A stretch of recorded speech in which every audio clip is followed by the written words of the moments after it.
1960년대 이후 성장을 거듭해온 공군이 2020년대를 앞두고 운명의 갈림길에 섰다. 정책적 판단이 적절하게 이루어지면 전략적 차원의 능력을 확보한 제2의 도약으로 이어지지만 자칫하면 한반도 주변국과의 경쟁에서 뒤처지는 쇠퇴의 길로 접어들 위험이 있다.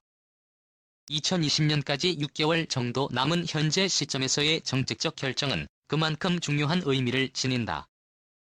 이와 관련해 원인철 공군 참모총장은 지난 4월 16일 취임사에서 미일의 합동 작전 개념과 전투 수행 방법에 부합되도록 공군의 부대 구조와 인력 구조, 전력 구조를 최적화하고 효율적으로 발전시켜 나가겠다고 밝혔다. 하지만 원 총장 취임 이후 공군 안팎에서 흘러나오는 이야기들은 취임사와는 다소 다르다. F-352 스텔스 전투기와 KC-330 공중급유기 등 첨단 장비들의 잇따른 도입으로 외형적으로는 선진국 공군과 어깨를 나란히 하는 수준에 이르렀지만 실질적으로는 전력 약화 우려가 커지는 모양새다. 수조원 투입해도 전력 증강 효과는 제자리.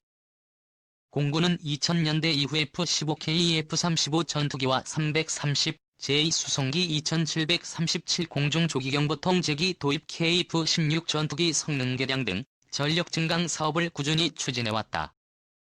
여기에 투입되거나 투입될 예산만 15조 원이 넘는다. 문제는 새로운 항공기를 도입한 만큼 공군 전력 지수가 상승했느냐는 것이다. 지난 3월 F-35 전투기 2대가 국내에 반입되면서 5세대 스텔스 전투기의 시대가 열렸지만 속빈 강정 논란도 일고 있다. 군 소식통은 F-35의 국내 반입 이후 일선 공군 부대 장교들과 서울에 근무하는 공군 장교들 간의 논쟁이 있었다며 일선 부대 장교들 중 일부는 F-35의 탑재 무장이 F-15개이나 KT-F-16과 별 차이가 없으며 공중전 능력은 어느 정도 있지만 공대지 무기 탑재가 제한된다고 주장했다고 전했다. 스텔스기가 정리도에 탐지되지 않으려면 기체 외부에 돌출된 부분이 없어야 한다. 무장이나 전자장비를 기체에 장착할 수 없다는 얘기다. 스텔스 성능을 유지하기 위해 F-20이나 F-351을 비롯한 스텔스 전투기는 기체의 내부 무장창을 만들어 무장을 탑재한다. 내부 무장창은 스텔스 성능 유지에 도움이 되지만 무장 탑재량을 떨어뜨리는 단점이 있다.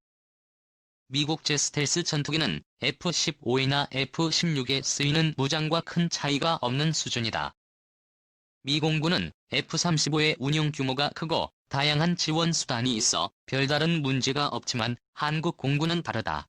한국 공군의 F-35A는 40대에 불과하며 지원 전력도 부족하다. KT-F-16은 2020년대 초까지 성능 개량 작업이 진행된다. 작업 이후 수년간은 성능 안정화 작업을 거쳐야 한다. F-4와 F-10은 노후화된 데다 2020년대 퇴역할 예정이어서 전투기 규모 유지 이상의 의미를 찾기 어렵다. F-15K는 2010년대 초부터 부품 부족에 따른 동류 전환과 가동률 저하 정비비 상승 등의 논란이 끊이지 않고 있다. 공군은 이 같은 문제점을 해결하기 위해 전투기 추가 도입 방안을 저울질하는 것으로 알려졌다.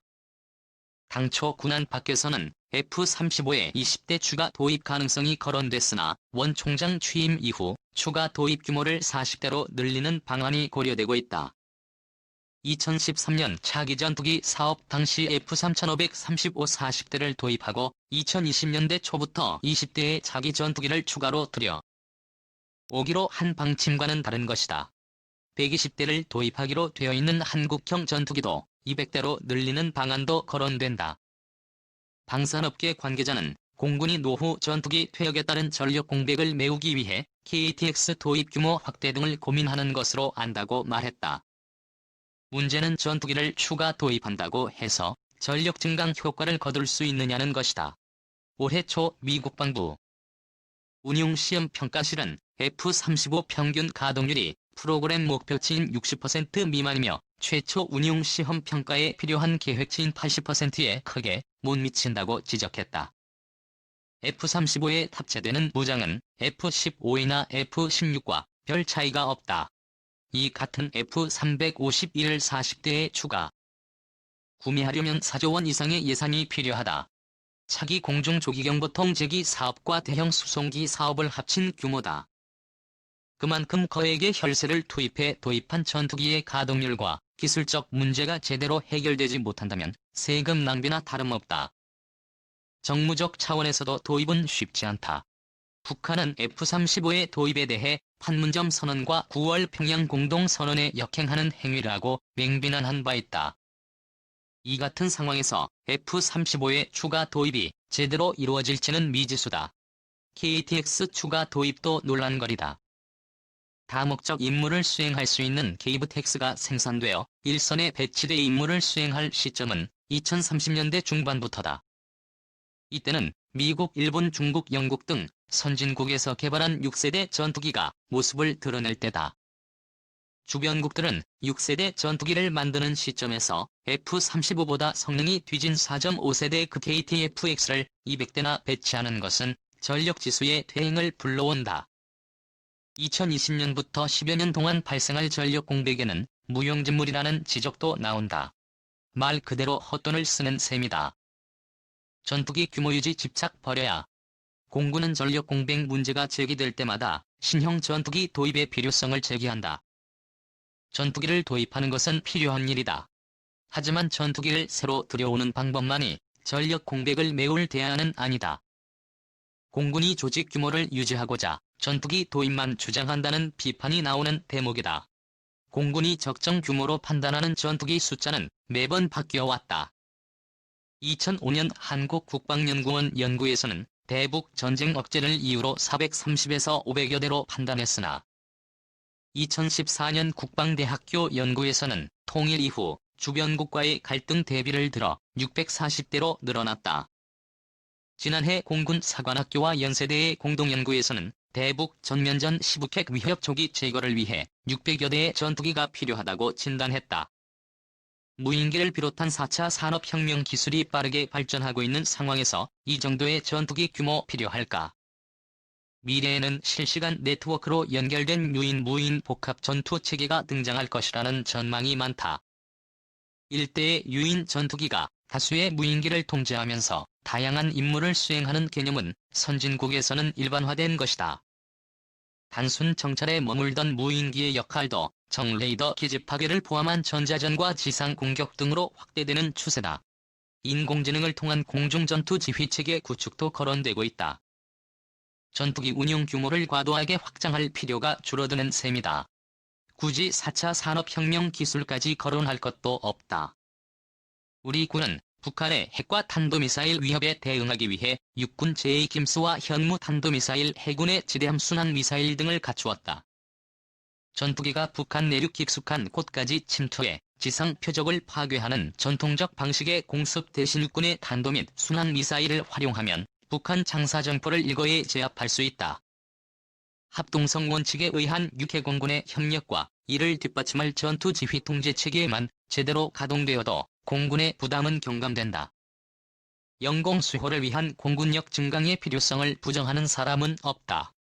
다만 거액의 혈세를 지출하는 만큼 효과적인 전력 증강이 이루어져야 한다는 것이다. 미국제 암남 공대공 미사일이나 슬림형 공대지 미사일보다 더 빠르고 더 멀리 날아가 표적을 정밀 타격하는 항공무 장들이 세계 방산 시장에서 많은 관심을 받고 있다. 신형 전투기를 구입하는 것보다 훨씬 저렴하게 전쟁 억제력을 확보하는 방법이다. 전투기 운용 규모 유지에 급급하기보다는 효율적인 지출을 통한 전쟁 억제력 증강 방안을 고민해야 할 시점이다. 부품 구성 내역 중 핵심 부품이 일정 수준의 국산임을 반영할 수 있는 방식으로 바꿔야 한다.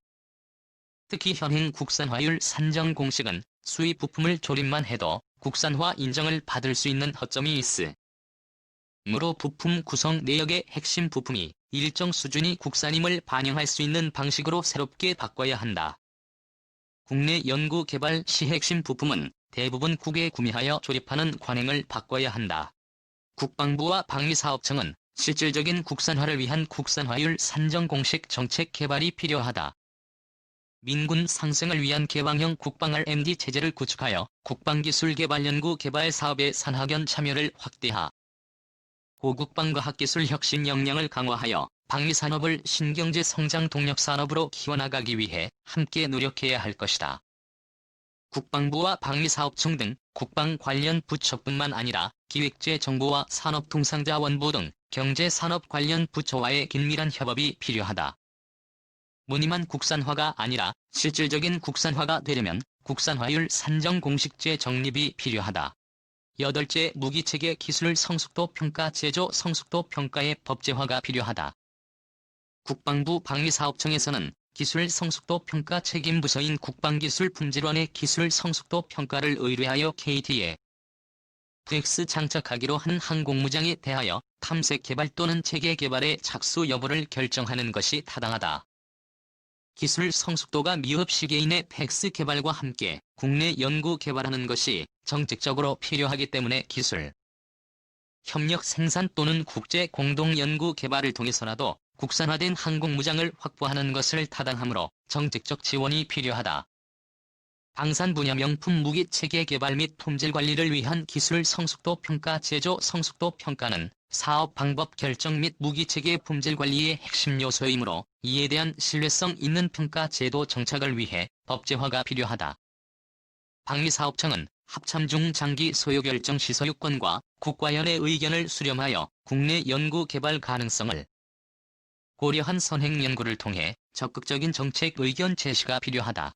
국방기술품질원은 항공무장이 합참에서 중 장기 소요 결정 시 기술 성숙도 평가를 하여 국내 연구 개발 가능성을 검토하여 의견 제시가 필요하다.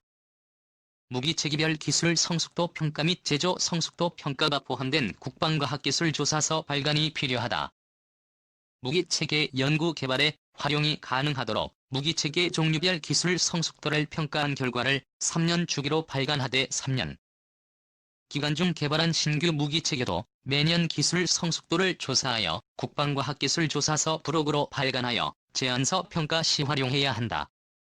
국내 연구개발기관 주요 방위산업체 항공무장기술 성숙도 평가 자료와 항공무장 국내 연구개발 추진 계획 계략 전쟁 비축 물자 확보 방향을 참고 하여 종합적으로 국내 연구개발 가능성이 있는 한국 무장 확보 방안에 대한 중 장기 로드맵을 마련해야 한다.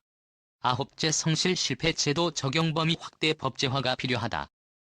미국의 방위고등연구계획국에서는 연구개발 성공률이 불과 10에서 15% 정도 수준.